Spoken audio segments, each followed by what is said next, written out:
नमस्ते दोस्तों, मैं सूर सिंह और मैं आपका स्वागत करता हूँ वेरी फ्री वर्ल्ड में। दोस्तों, हम अभी एक्सेसिबिलिटी के लिए या तो एक्सेसिबिलिटी के बारे में बात कर रहे हैं और आज का जो एपिसोड है वो स्पेसिफिकली फॉर रैंप।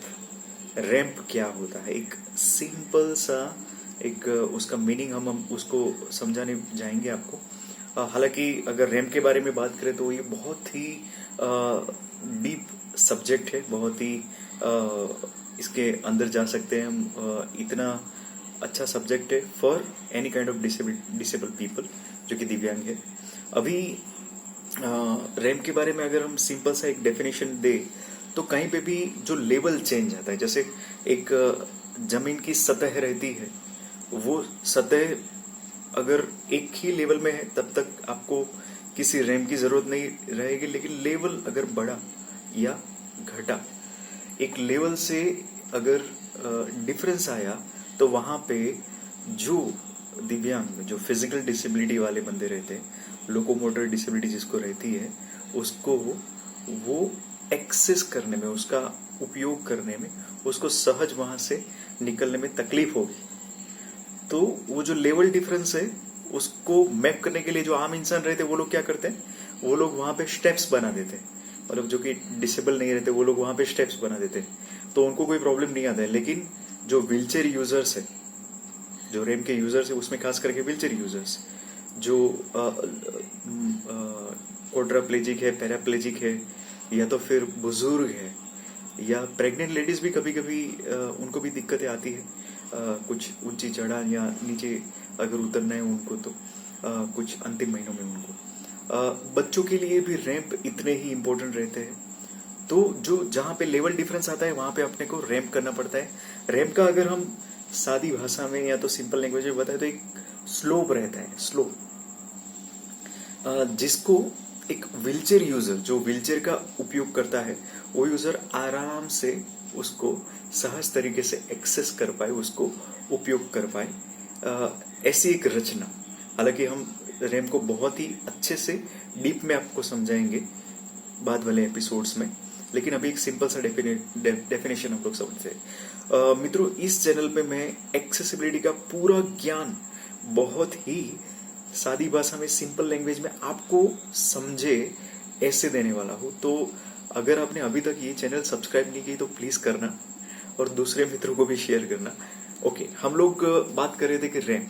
तो रैंप एक स्लोप रहता है जो कि व्हीलचेयर यूजर्स या तो जो बैसाखी यूज करता है, कैलिपर्स यूज करता है, क्रचीज यूज करता है, जिसको पाँव मुड़ने में या पाँव से चलने में जो तकलीफ है और आसानी से ऊपर चढ़ना या नीचे उतरने में तकलीफ है, उनके लिए रैंप बनाए जाते हैं। तो रैंप की रचना, उसमें बेसिक मेनली पॉइंट क्या क्या है, क्या पॉइंट है जो रैंप में होने ही चाहिए, हम एक एक पॉइंट को डीप में समझेंगे नेक्स्ट एपिसोड में। और 2-3 एपिसोड शायद मैं ज्यादा भी बनाऊंगा रैंप के लिए, ताकि आपको ज्यादा अंडरस्टैंडिंग हुए। मिनिमम क्या होना चाहिए रैंप में? सबसे इंपॉर्टेंट है रैंप का ग्रेडियंट। रैंप का ग्रेडियंट जो है वो 1/12 मिनिमम होना चाहिए।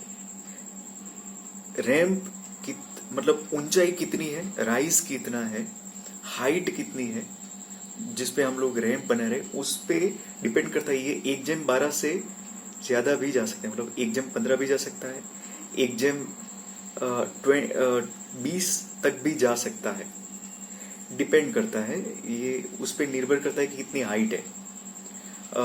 ये 1/12 क्या होता है उसका मैं एक स्पेशल एपिसोड लेने वाला हूं, क्योंकि ये किसी भी दिव्यांग को या तो किसी भी इंजीनियर, आर्किटेक्ट जो इसको बना रहा है उसके लिए समझना बहुत ज्यादा जरूरी है। ठीक है, तो वो मैं समझाऊंगा, लेकिन अभी आपके माइंड में ये एक चीज घुसा दो, रैंप का जो ग्रेडियंट है वो 1/12, 1/12 इतना तो रहना ही चाहिए। अगर डिग्री में कहे तो 4.8 डिग्री रहना ही चाहिए minimum. Will explain you later on. ठीक है, अभी रैंप अपनी एक ढलान वाली एक रचना तो बना दी, उसके दोनों साइड पे हैंड रेल्स रहने चाहिए, ताकि समझो कि कोई बैसाखी लेके जा रहा है, कोई क्रचिस लेके जा रहा है, कोई कैलिपर्स यूजर्स है, या तो व्हीलचेयर में भी कभी कभी पकड़ने की जरूरत रहती है, तो दोनों साइड पे सलिए रहने चाहिए, दाई और by, right and left, both the sides. अभी ये क्या है, दोनों साइड पे इज इम्पोर्टेंट। दोनों साइड पे काफी रैम्प्स आप देखते होंगे वहां पे सिर्फ एक ही साइड पे रहता है या तो नहीं रहता है, तो वो इनवैलिड रैम्प है, उसको हम वैलिड रैम्प नहीं बोल सकते। ग्रेडियंट अगर 1/12 नहीं है, उससे कम या ऐसा कुछ है, प्रॉब्लमेटिक है, तो वो भी सही रैम्प नहीं है। अगर दोनों साइड पे सलिया नहीं है, हैंड रेल्स जिसको बोलते हैं, वो नहीं है तो भी रॉन्ग है। अभी वो कितनी हाइट पे रहता है, कैसा रहता है, वो लेटर ऑन दूसरे किसी एपिसोड में हम आपको बताएंगे डीप में। फिर जो रैंप होता है उसका जो स्लोप रहता है, उस पे उसकी जो सतह रहती है, हाँ, उसका जो जिससे हम लोग जिसका उपयोग करके हम ऊपर या नीचे उतरते हैं, वो सतह जो है वो स्लिपरी नहीं होनी चाहिए, वो फिसलू नहीं होनी चाहिए। अगर सिंपल लैंग्वेज में बताएं तो वो ऐसे नहीं होनी चाहिए कि कोई जैसे क्रचिस लेके जा रहा है, उसने क्रच वहां पे रखे सीधा नीचे, नहीं, ऐसा नहीं होना चाहिए। अगर ऐसा है तो वो रॉन्ग है, मतलब कि वहां पे रफ मटेरियल होना चाहिए। उसके बारे में भी हम थोड़ा सा डीप में बात करेंगे। फिर कभी कभी होता है कि रेस्ड ट्रैक्शन स्ट्रिप्स रहती है। अब अगर आपने नोटिस किया हो तो ऐसे छोटी छोटी छोटी स्ट्रिप्स लगाई जाती है, हाँ, ऐसे पतली वाली। तो कभी कभी क्या होता है कि इतनी मोटी मोटी वो लोग लगाते हैं, आम इंसान भी अगर उसको चढ़ने जाएगा, कभी कभी एक्सेस करने जाएगा, तो उसको भी ठोकर लग के वो गिर सकता है, तो that is also very wrong. और व्हीलचेयर यूजर्स को भी तकलीफ आती है उसमें जब चढ़ते हैं, तो वो पूरा ऐसे ऐसे ऐसे करके हिल के जाते हैं, हाँ, so that is also not proper. क्योंकि काफी ऐसे सीवियर डिसेबिलिटी वाले भी बंदे होते हैं जिनके लिए ये हिलना भी बहुत मुश्किलात कर सकता है। इनफैक्ट वो लोग गिर भी सकते हैं अगर व्हीलचेयर अच्छी नहीं है तो। रैंप तो अच्छे नहीं होते, हालांकि हमने देखा है काफी बार।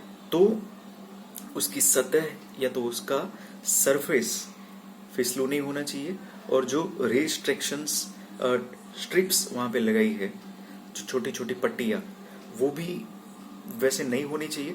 अगर है तो फिर बहुत ही कम मार्जिन में उसको रखना चाहिए। That we will talk later on, बाद में बात करेंगे। अगर जो रैंप हम लंबा जो खींचते हैं, काफी बार हमने देखा बहुत लंबे लंबे रैंप बनाते हैं लोग। तो इतने लंबे रैंप, मतलब एक टाइम पे रैंप बनता है वो 9 मीटर से लंबा कभी नहीं होना चाहिए। इसका एक स्टैंडर्ड, 9 मीटर से ज्यादा लंबा रैंप नहीं होना चाहिए, ये आपको याद रखना है।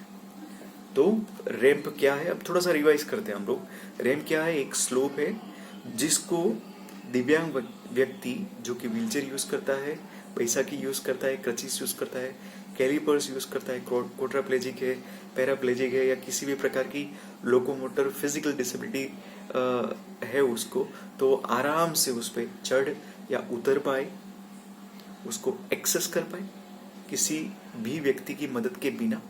वो एक सिंपल सा स्लोप, उसको हम रैंप कहेंगे, जिसका ग्रेडियंट 1/12 हो, जिसकी सतह या तो सरफेस फिसलू ना हो, और दोनों साइड उस पे पकड़ने की व्यवस्था हो। तो this is nothing but ramp, जिसकी जो मैक्सिमम लंबाई है वो 9 मीटर से ज्यादा ना हो। अगर जरूरत पड़े तो दूसरा एंगल भी लेके वो लोग बना सकते हैं, लेकिन 9 मीटर से ज्यादा लंबाई नहीं होनी चाहिए उसकी। ठीक है, तो थैंक यू वेरी मच। मुझे आपको रिक्वेस्ट है कि आपको कुछ क्वेश्चन है इसके बारे, तो प्लीज मुझे पूछिए, लेकिन इस वीडियो को पूरे भारत में फैलाइए। मैं नेक्स्ट एपिसोड में रैंप का ग्रेडियंट लेने वाला हूँ, 1/12 वाला जो है, जो अंडरस्टैंडिंग करने के लिए बहुत जरूरी है। इसके लिए मैं आपको बता रहा हूँ कि इसको सब्सक्राइब करिए चैनल को, और फिर बाद में एक बाजू में बेल बटन आता है, उसको भी दबाइए। हमको इस मैसेज को पूरे भारत में फैलाना है। कहीं पे भी हमको रॉन्ग रैंप, गलत तरीके से बना हुआ रैंप चलाने का नहीं है, हमको इतने एजुकेटेड होने का है, राइट। और आप उसमें मेरा साथ देंगे, आप उसमें आपका साथ देंगे, आप उसमें सभी दिव्यांगों का साथ देंगे। With that, thank you very much.